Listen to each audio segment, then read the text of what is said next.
In 1938, a 28-year-old man in a small Korean town borrowed the equivalent of about $27,000 in today's money and opened a trading company. He sold dried fish, noodles, and local produce to customers in Manchuria and Beijing. He called it Samsung, which means 3 stars in Korean. The idea behind the name was simple: something big, powerful, and everlasting, like stars in the sky. That man had no idea he was laying the foundation for one of the largest, most powerful corporations on Earth, a company that today makes more smartphones than anyone else, manufactures the memory chips inside nearly every computer you've ever used, and generates revenue larger than the GDP of many countries. This is the story of Samsung. The man's name was Byung-chul. Born into a wealthy landowning family in Uryong County in the south of Korea, Lee had tried his hand at a few businesses before Samsung: a rice mill, a trucking company, most of which failed or were disrupted by the political chaos of the era. Korea at the time was under Japanese colonial rule, and the economic environment was harsh and unpredictable. But that first trading company, founded in the city of Daegu in March 1938, worked. Samsung Sangho, as it was originally called, exported dried Korean fish, vegetables, and fruit to Manchuria and China. Within a decade, Lee had expanded into flour mills and confectionery manufacturing. Then came the Korean War in 1950. The war devastated the peninsula, and Samsung's facilities were largely destroyed. Lee had to essentially rebuild his company from scratch. But post-war reconstruction, oddly enough, created opportunity. South Korea needed basic industries: sugar, textiles, insurance, retail, and Lee moved aggressively into all of them. By the late 1950s and into the 1960s, Samsung had become one of Korea's first true conglomerates, what Koreans call a chaebol. It owned sugar refineries, wool mills, a newspaper, an insurance company, and department stores. Lee Byung-chul was by this point one of the wealthiest men in the country, but he was still fundamentally in the business of everyday consumer goods and finance. Electronics, the thing most people associate with Samsung today, hadn't even entered the picture yet. That was about to change. In 1969, Samsung made a move that, in hindsight, defined its entire future. It entered the electronics business. The company founded Samsung Electronics as a joint venture, initially producing simple black and white televisions and later expanding into refrigerators, washing machines, and air conditioners. In the early years, Samsung wasn't a pioneer. It was largely licensing technology from Japanese firms like Sanyo and NEC. Korean electronics in the 1970s had a well-earned reputation for being cheap, imitative, and low quality compared to Japanese products. But Lee Byung-chul made a bet that this could change, and that owning the electronics supply chain from top to bottom would be more powerful than just assembling other people's technology. In 1974, Samsung acquired a struggling semiconductor company called Korea Semiconductor. This decision looked strange at the time. Semiconductors were expensive to develop, the technology was immature, and Korea had no track record in the field. Executives inside Samsung reportedly thought it was a mistake. It would turn out to be one of the most important decisions in the company's history, though its full payoff was still decades away. Through the late 1970s and into the 1980s, Samsung kept building out its electronics and heavy industries, shipbuilding, construction, aerospace. It was becoming a sprawling empire that touched nearly every part of the Korean economy, but quality remained a real problem. Samsung products were inexpensive, and they sold reasonably well domestically and in developing markets, but the brand had little prestige internationally. If you wanted a good TV or stereo in the early 1980s, you bought Sony, Panasonic, or Toshiba, not Samsung. In 1987, Lee Byung-chul died. His son, Lee Kun-hee, took over as chairman, and Lee Kun-hee would go on to transform Samsung more radically than anyone before or since. Lee Kun-hee inherited a company that was large but mediocre. Samsung made a bit of everything and excelled at very little. For the first few years of his leadership, not much changed. Then, in 1993, Lee took a trip that became legendary in Korean business history. He sent Samsung executives out into international markets to see how their products were actually perceived. What they found was humbling. In stores in Los Angeles, Samsung television sets were shoved into dusty corners, covered in dust themselves, while Sony and other Japanese brands sat proudly displayed at the front. Retailers considered Samsung products a bottom-shelf budget option, nothing more. Lee Kun-hee gathered hundreds of Samsung executives in Frankfurt, Germany, in June 1993, and delivered what's now remembered as the Frankfurt Declaration, or sometimes the New Management Initiative. His message was blunt, and for a rigid Korean corporate culture, shocking. Quality, not quantity, had to become the obsession of the entire company. He famously told his executives, "Change everything except your wife and children." This wasn't just a slogan. Lee backed it with dramatic action. In one now famous incident in 1995, Samsung discovered that a batch of its mobile phones, 150,000 units, had quality defects. Instead of quietly reworking them, Lee ordered the entire batch, worth around $50 million, gathered into a field outside a Samsung factory. In front of thousands of employees, workers smashed the phones with hammers and then set the pile on fire. It was essentially a corporate ritual of public self-punishment, a message that defective products would never be tolerated again, no matter the cost. That obsession with quality, paired with continued heavy investment in semiconductors, began to pay off through the 1990s. Samsung's memory chip business, DRAM chips, the type of memory used in computers, started to become genuinely world-class. By 1992, Samsung had become the world's largest producer of memory chips, a position it has held, with few interruptions, ever since.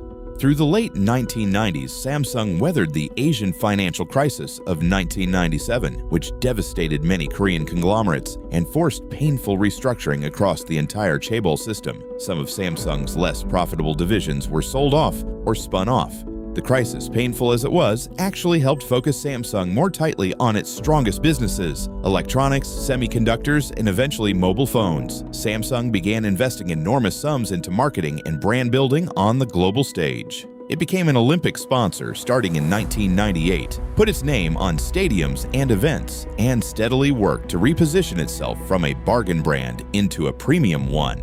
By the early 2000s, Samsung had overtaken longtime rival Sony in brand value rankings, a symbolic moment that would have seemed unthinkable a decade earlier. Mobile phones became an increasingly important part of the business. Samsung's AnyCall phones dominated the Korean domestic market through the 1990s and 2000s, and the company steadily built global market share with candy bar phones, clamshells, and later touchscreen devices, competing against Nokia, Motorola, and others in the pre-smartphone era. Meanwhile, the semiconductor business kept growing in scale and sophistication. Samsung wasn't just making memory chips anymore. It was investing in flash memory, display panels including LCD, and later OLED technology, and a wide range of components that would end up not just in Samsung's own products, but inside its competitors' products too. This is one of the most distinctive features of Samsung's business model. It doesn't just make finished phones and TVs, it also manufactures many of the core components, chips, screens, batteries, that other companies, including direct competitors, purchase from them. Then, in January 2007, Steve Jobs walked onto a stage in San Francisco and introduced the iPhone. It reshaped the entire mobile industry within a few years, and it caught most existing phone makers, including Samsung, somewhat flat-footed. Samsung's initial response was the Samsung Omnia and other touchscreen devices that were, by most accounts, unimpressive compared to Apple's product. But Samsung had two major advantages that would matter enormously over the next several years: massive manufacturing scale and a very close, complicated relationship with Google. Google had been developing its own mobile operating system, Android, and after the iPhone's launch, pivoted Android's design toward a touchscreen-first approach. Samsung became one of the earliest and most committed Android partners, and in 2010 launched the first Samsung Galaxy S phone. It wasn't an instant sensation, but it established the naming convention and design language that Samsung would build on for the next decade.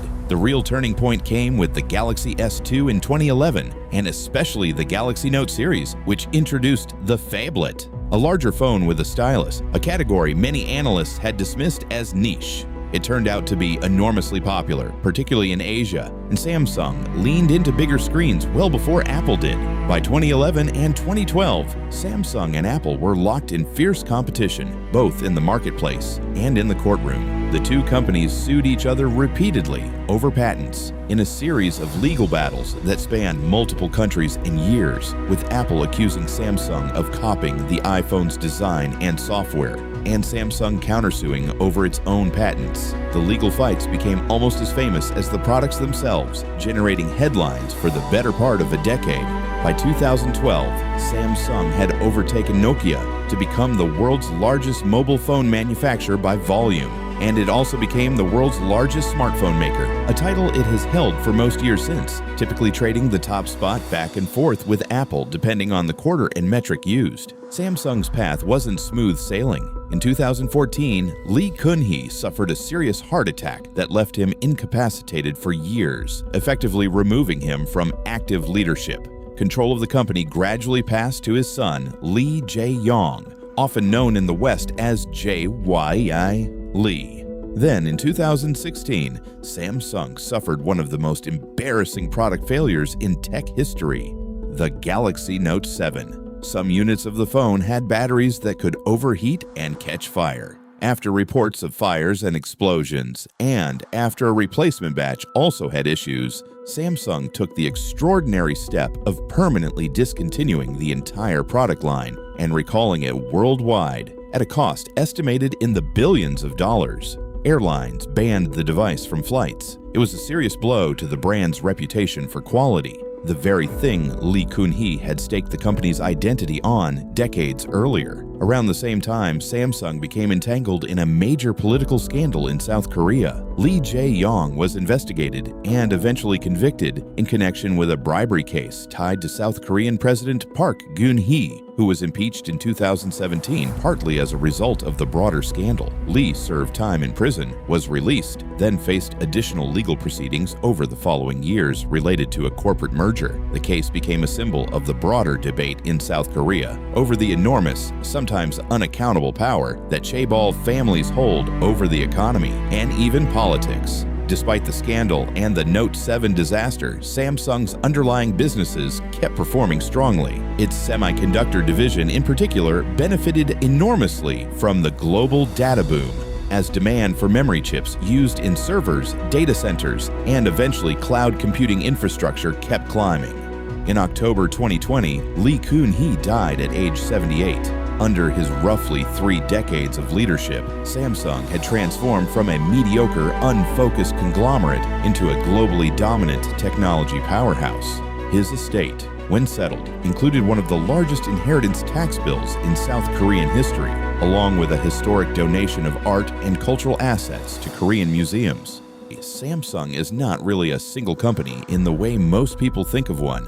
It's a sprawling group of dozens of affiliated companies, collectively known as the Samsung Group, spanning electronics, shipbuilding, construction, insurance, and more. Samsung Electronics, the crown jewel and the part most familiar to consumers, is itself one of the largest technology companies in the world by revenue. Its business today rests on a few key pillars. There's mobile. The Galaxy S and Galaxy Z foldable lines competing at the premium end against Apple, and a huge range of budget and mid-tier phones that dominate market share in much of the world outside the United States. There's memory and semiconductors. Samsung remains one of the largest producers of DRAM and NAND flash memory on Earth, chips that end up inside products made by countless other companies, including rivals. There's also Samsung's foundry business, which manufactures chips designed by other companies, putting it in direct competition with Taiwan's TSMC in one of the most strategically important industries in the world.